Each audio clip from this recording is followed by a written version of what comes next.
Gananoque Horticultural Park, which is owned by the Gananoque Horticultural Society and taken care of entirely by our volunteers.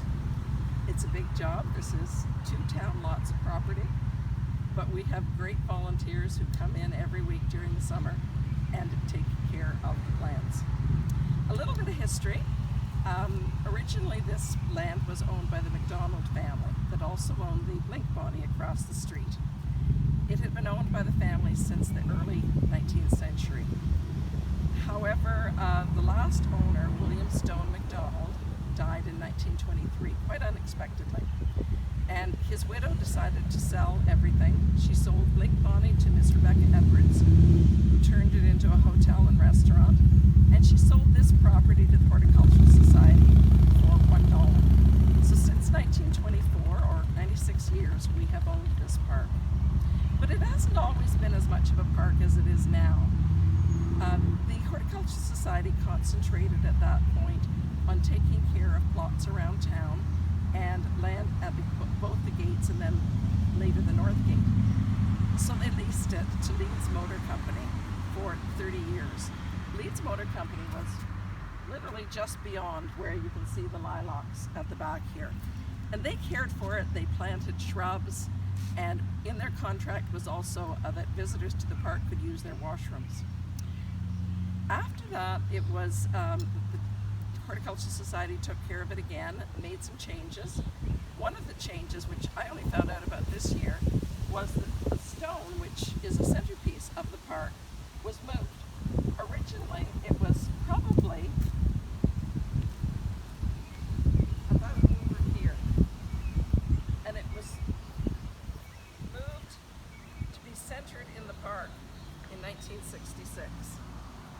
So that was an interesting tidbit for me. Over the last 20 years or so, we've really worked to develop the park.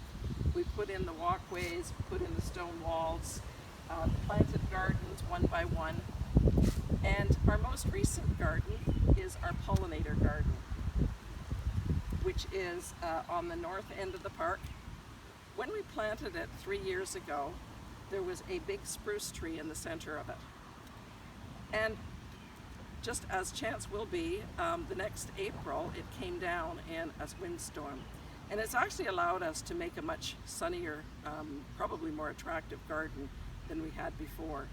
We did plant a serviceberry here. It's an open tree, it won't get very large, and it's a great one for the birds in the spring. I actually saw a robin feeding her young from the berries on the tree in June. So let's walk over to the pollinator garden.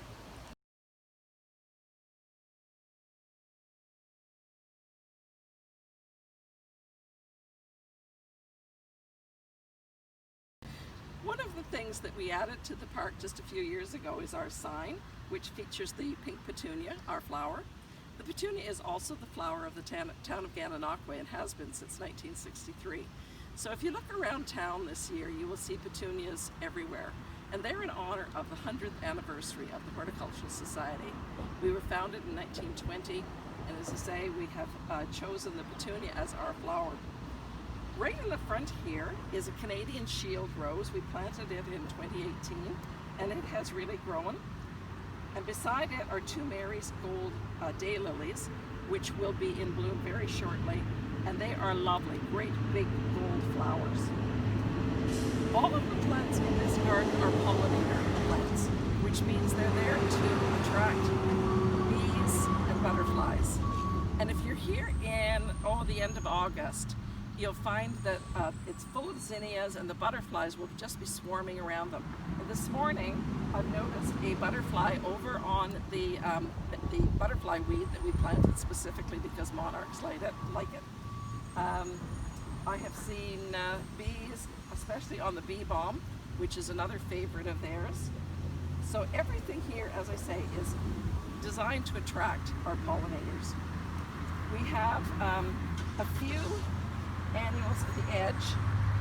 This is lantana, which is a great one in a garden that's fairly dry. It can do well even in quite dry conditions. And for a garden that is owned by a group and where we can't reliably make sure that somebody is watering all the time, it's important to have plants that will survive in drought conditions like we've had this year. So just moving down here a little bit, we have a couple of types of echinaceas, and then a little spire Russian sage, which will turn into a haze of purple very quickly. More echinaceas, and those of you who know bee balm or monarda will probably think of it as a tall plant like we have over here, but there's some new versions. This one is balmy purple, and it's a much shorter one, and it's much better behaved in the sense that it doesn't keep spreading out and growing into all your other plants. We also have quite a lot of cleome growing. It has self-seeded from last year, and it's an annual, and it will continue to self-seed. So if it gets too thick, I just pull out a few plants and let it do its thing.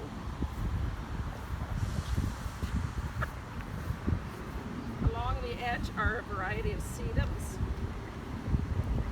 and there's also some liatris or spike gay feather here, which comes in both purple and white. We also planted annual ornamental cabbages. There's a few that you can see along here, and they get massive, and they're really decorative in the fall. We leave them in right through the winter because they're sort of a winter interest item. We have a bird bath to try and provide some water to the birds, and I forgot to mention our bee hotel.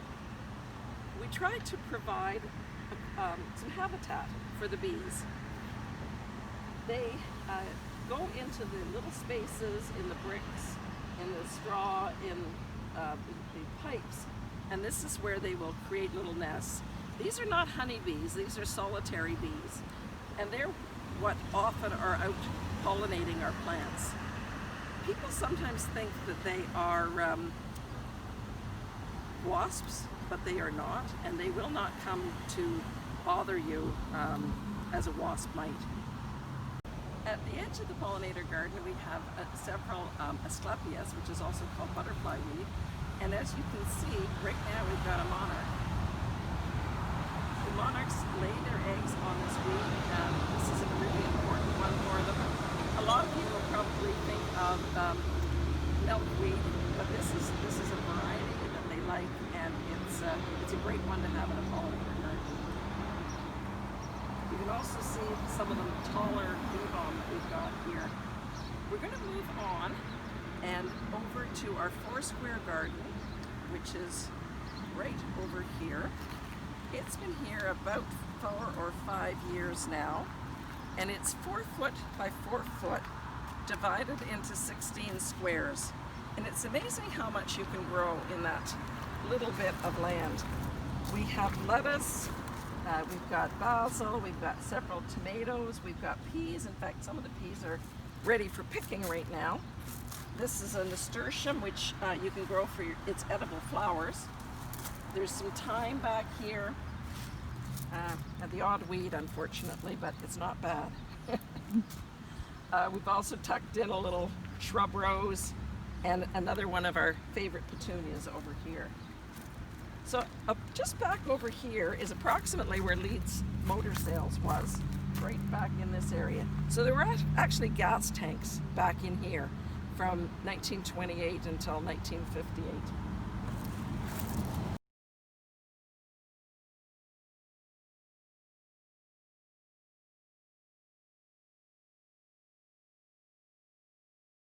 This long garden is a daylily bed planted about 10 years ago. It's just starting to come into bloom, and when it does, it is just an absolute riot of color. Earlier in the season, it's filled with a whole variety of daffodils, so it's beautiful then as well. And then above it, there's actually a step here that's about half a meter high. So we step up and we've got a long bed that includes all sorts of things. Lamb's ears, you can see. There's some phlox just coming out that's somehow gotten itself into the middle of a bed of bee balm. There's lady's mantle, sedums, euphorbias, some more echinaceas. This tall plant is an annual called Love Lies Bleeding, and it's quite unusual. It has sort of long plumes that come down later in the season. We've also got some canna lilies that are going to bloom over here. And then we get into a shady area at the end of here where we have hostas and ferns and some hydrangeas. One thing we aren't really seeing right now is we actually have about a dozen different peonies. They all bloom over a long period of time, but they're done now. They start sometime in May and they go almost to the beginning of July. So they're over, but they are a beautiful feature in this garden. There's also 3 lilac bushes here, not common lilacs. This one's a deep pink, and the others are also unusual, double flowered and very fragrant. This is probably the most fragrant lilac I've ever smelled. Around the back of the stone, there's a little bit of history of the MacDonalds. We also have some substantial hostas and a barberry hedge.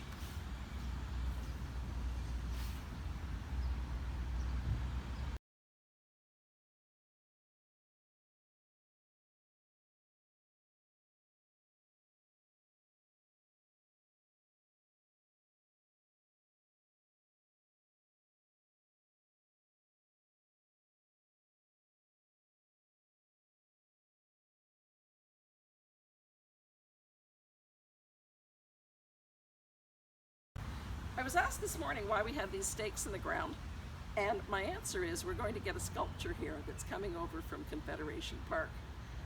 Just to add a little something different to the park, we have 3 benches. We also have a nice picnic table that anyone can enjoy. And of course this long bed, which is primarily a shade garden. It's full of hostas. There's a few heuchera and one daylily that's decided to bloom today for me.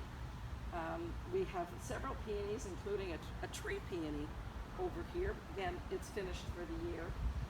There's some bleeding hearts, some white bleeding hearts that are very attractive.